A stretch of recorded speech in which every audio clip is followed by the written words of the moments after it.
الحرب الإيرانية الولايات المتحدة الأمريكية وإسرائيل إلى آخره مع الأستاذ ميلود شنوفي. Je le rappelle, il est professeur donc au collège militaire des forces canadiennes à Toronto. C'est Miloud, مساء الخير. Allô.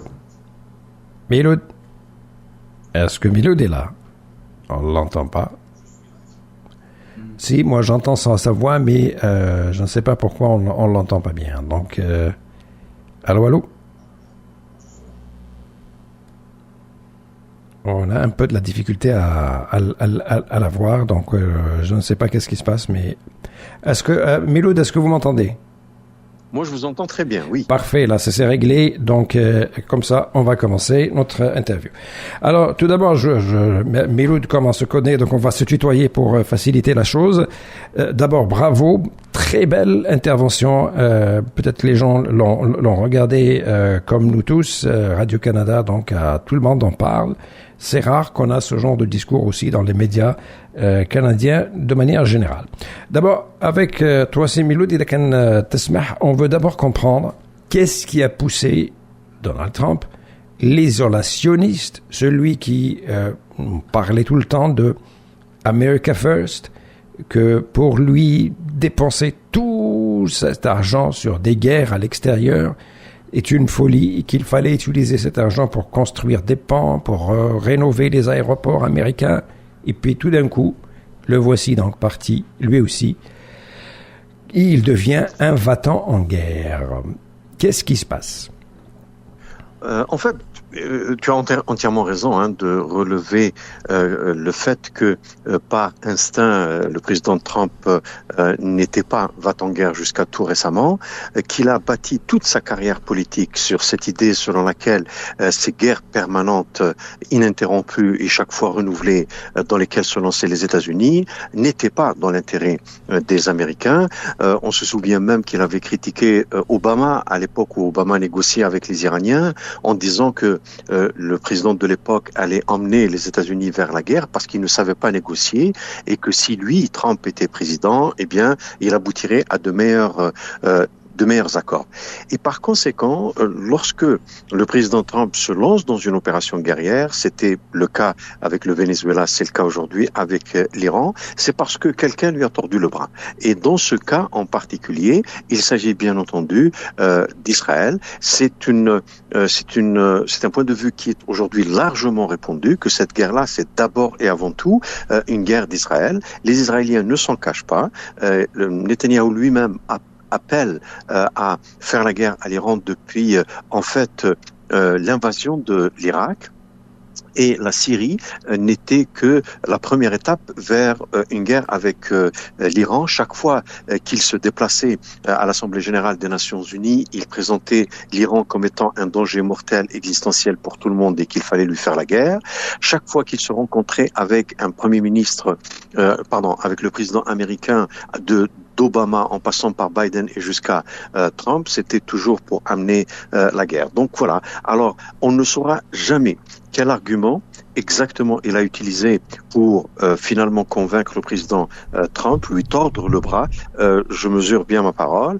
On ne le saura pas de sitôt, mais ce dont on est certain, c'est que dans ces discussions-là, il n'était pas du tout question du bien-être des Iraniens, de la démocratie pour les Iraniens ou de la liberté et de la prospérité pour les Iraniens, absolument pas, puisque l'ultime objectif de cette guerre, c'est l'ultime objectif qui était recherché dans la destruction de toutes les républiques dans la région, que ce soit l'Irak, la Syrie, la Libye, etc., obtenir des États faible, avec une architecture institutionnelle très fragile, qui accepte de s'auto-exclure de la politique régionale et notamment de la question centrale qui est la question palestinienne.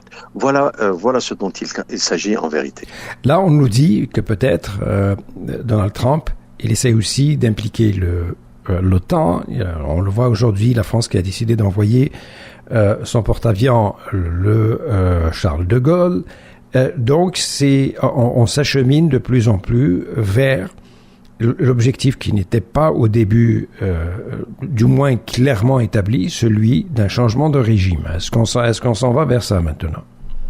En fait, alors, lorsque vous entendez le discours américain depuis le début de la guerre, il se caractérise par une chose, et je ne suis pas le seul à le dire, beaucoup d'analystes le disent, par la confusion des déclarations. Qu'il s'agisse du président Trump, qu'il s'agisse de son ministre de la guerre, ou qu'il s'agisse de son ministre des Affaires étrangères. Un jour, c'est le changement de régime, un autre jour, c'est le programme nucléaire, un troisième jour, ce sont les missiles balistiques. Aujourd'hui, on a même demandé à ce qu'il y ait des discussions. Et vous savez, on le sait depuis très longtemps. Lorsque une guerre n'a pas d'objectif bien précis, eh bien, la seule logique qui est à l'œuvre, c'est la logique de la guerre. Et la logique de la guerre, comme nous l'a appris il y a maintenant presque 2 siècles, Clausewitz, c'est celle de la montée aux extrêmes. Et ce à quoi nous assistons maintenant, c'est justement cette escalade qui nourrit un surcroît d'escalade qui va vers plus d'escalade. Et ce n'est pas nécessairement dans l'intérêt des États-Unis, puisque Trump tablait sur une victoire rapide. Lui qui ne connaît pas bien les dossiers, puis qui n'est pas très connu pour son esprit analytique, ne comprenait pas du tout que assassiner le leader Khamenei, le guide suprême de la révolution, ne signifie pas l'effondrement du système. Et puis surtout, le fait d'avoir pensé qu'il pouvait dire qui doit remplacer Khamenei vous donne une idée assez claire sur le détachement par rapport à la réalité qui caractérise cet homme-là. Et donc, forcément, il va vouloir qu'il y ait plus d'implications. Mais même le déploiement militaire français que vous avez évoqué, c'est en Chypre. Tout simplement parce que Chypre fait partie de l'Union européenne. Mais ce n'est pas un engagement dans la guerre. Les Britanniques ont même dit que, ils ont fait des allusions sur le fait que c'est une opération illégale, ce qui est vrai, hein, elle est illégale à plus d'un égard. Et puis surtout aussi les pays du Golfe qui, même si en fait n'ont pas d'autre choix que d'utiliser les installations militaires américaines qui leur ont vendu pour essayer de défendre les bases américaines, eh bien, à la fois l'Arabie Saoudite et le Qatar ont appelé à ce que les alliés des États-Unis fassent pression sur Washington pour essayer de trouver une voie vers le cessez-le-feu. Donc, vous avez d'un côté une logique de la guerre qui est celle de la montée vers les extrêmes, et puis vous avez de l'autre une réticence de beaucoup d'États de suivre le président Trump dans son aventure guerrière, sachant ce que je viens de dire, c'est-à-dire qu'il n'y a pas d'objectif politique et qu'au fond, la guerre, ce n'est pas la guerre des États-Unis, c'est celle d'Israël. Nous sommes en direct avec le professeur Miloud Chenoufi. Il est professeur donc au Collège militaire des forces armées canadiennes à Toronto, au Maine. On est en train de parler de cette guerre qui se déroule devant nos yeux. C'est Miloud, dernièrement, le gouverneur de la Californie, Newsom, il a fait une remarque qui prouve, enfin, encore une fois, ce grand détachement qu'a le président des États-Unis par rapport à l'actualité dont il est l'auteur. Il a dit que lors de la conférence de presse ou le mingling qu'il a fait avec les journalistes juste après le début des attaques américaines contre l'Iran, il a dit qu'il a parlé beaucoup plus longtemps de ces nouveaux rideaux à la Maison-Blanche que des 4 soldats américains tués au début du conflit. Et ça nous montre que peut-être que c'est pas le président qui est habitué à faire de la politique, à prendre des décisions aussi graves que cela. Ça nous montre peut-être aussi qu'il y a des gens qui sont en train de prendre des décisions pour lui. En fait, encore une fois, la décision d'aller vers la guerre, c'est lui qui l'a prise, mais elle n'est pas la sienne. La décision lui a été soufflée, imposée par Israël. Et comme je vous l'ai dit, il est très difficile de savoir quel est l'argument qui a été utilisé, mais c'est clair que c'était un argument suffisamment solide pour que Trump pense qu'il n'a pas d'autre choix que d'accepter cette décision-là. Vous savez, il y a 2 États dans le monde qui arrivent à imposer leur volonté au président Trump, c'est Israël et la Russie. On saura peut-être un jour quelle est la raison. Maintenant, l'événement auquel vous faites référence, c'est un événement qui a fait le tour du monde où effectivement il s'agissait d'une cérémonie où le président devait honorer des anciens combattants américains. Et au beau milieu de son discours, il sort complètement hors sujet et se met à parler des rideaux, des rénovations, de la salle de bal à l'intérieur de la Maison Blanche. Et ce n'était pas juste une parenthèse d'une phrase, c'est-à-dire qui s'est lancé dans tout un développement sur les rénovations de la Maison Blanche. Et cela témoigne d'une part effectivement d'un détachement par rapport à la réalité, surtout par un manque d'argumentaire, un manque de conviction par rapport à une guerre qu'il a lancée et dans laquelle les soldats parmi ses propres compatriotes risquent leur vie, et puis surtout une capacité intellectuelle qui est diminuée peut-être par l'âge, sans faire de l'agisme en aucun cas, mais c'est clair qu'il y a un problème. Est-ce que la chute du régime iranien, est-ce qu'on s'achemine vers un scénario qui serait semblable à ce qu'on a vu en Irak, c'est-à-dire qu'on va assister à une instabilité dans la région, dans le pays pendant très très longtemps, parce que beaucoup de gens se trompent, ils pensent que il suffit de faire tomber ce régime pour que la démocratie s'installe de manière automatique. Alors que la réalité, nous le savons, ça n'a pas fonctionné ni en Libye, ni en Syrie, ni au Yémen, ni en Irak, nulle part. Qu'est-ce qui risque d'arriver en Iran, sachant que l'Iran, c'est quand même un énorme morceau sur l'échiquier de la région?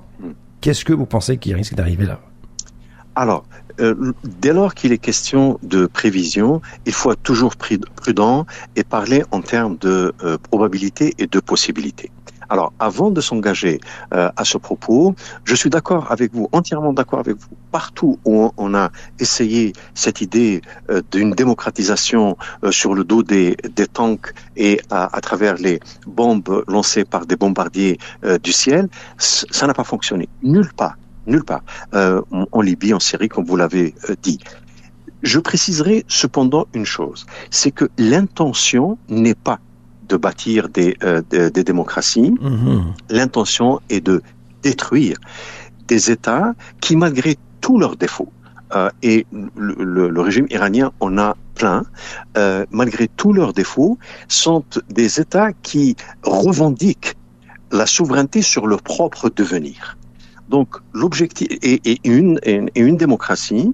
Une démocratie, c'est aussi un État où, effectivement, cette question du devenir relève de la souveraineté. C'est un point commun entre la démocratie et les régimes républicains nationalistes.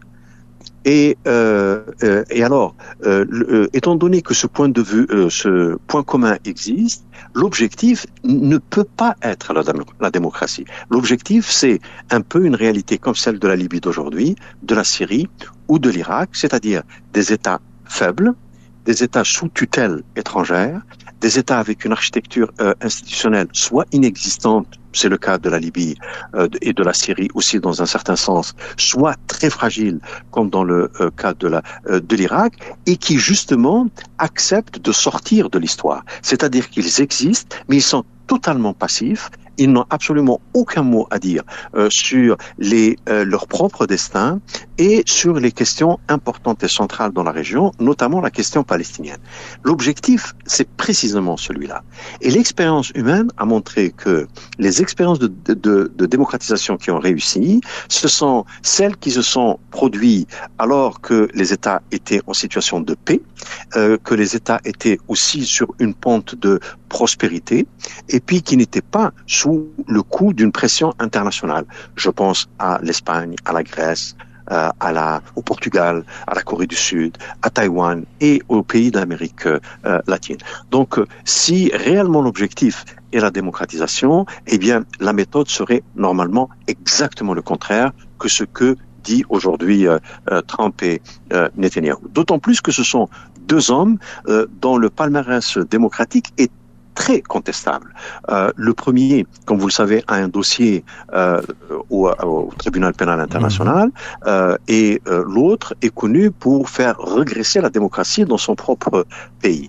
Je reviens maintenant à l'Iran et pour répondre directement à votre question. Bien sûr, le régime n'est pas éternel. Il a ses fragilités et il peut s'effondrer si les États-Unis s'engagent dans une politique de terre brûlée, où le champ des opérations est élargi aux infrastructures, et notamment aux infrastructures civiles, sous toutes sortes de prétextes, notamment les écoles, les routes, les barrages, les installations pétrolières, etc., etc. Enfin, le scénario de Gaza qui se répète en Iran, bien entendu, on peut imaginer un effondrement du régime.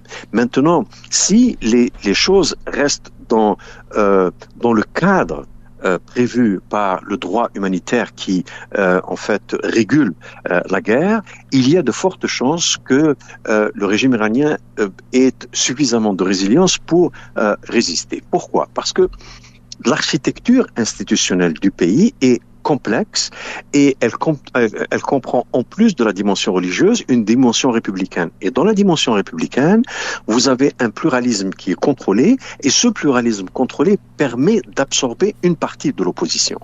Une autre partie de l'opposition qui n'est pas absorbée dans ce système-là, eh bien, par fierté patriotique, refuse que le changement se produise par les effets des bombes lancées par deux États ennemis, deux États adversaires, deux États qui n'ont pas les bonnes intentions à l'égard du peuple iranien. Alors, qu'est-ce qui reste?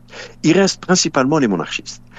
Les monarchistes qui sont très vocaux, on les voit beaucoup dans la diaspora, un peu moins en Iran, mais qui sont dirigés par une figure particulièrement polarisante, Reza Pahlavi, et qui ne parvient pas, qui n'est jamais parvenu d'ailleurs, à fédérer les forces de l'opposition à l'extérieur. Alors vous imaginez un peu en Iran, où on a encore le souvenir du régime qui avait été instauré par son père, encore une fois à travers un coup d'État qui avait mis un terme à la démocratie en 1953.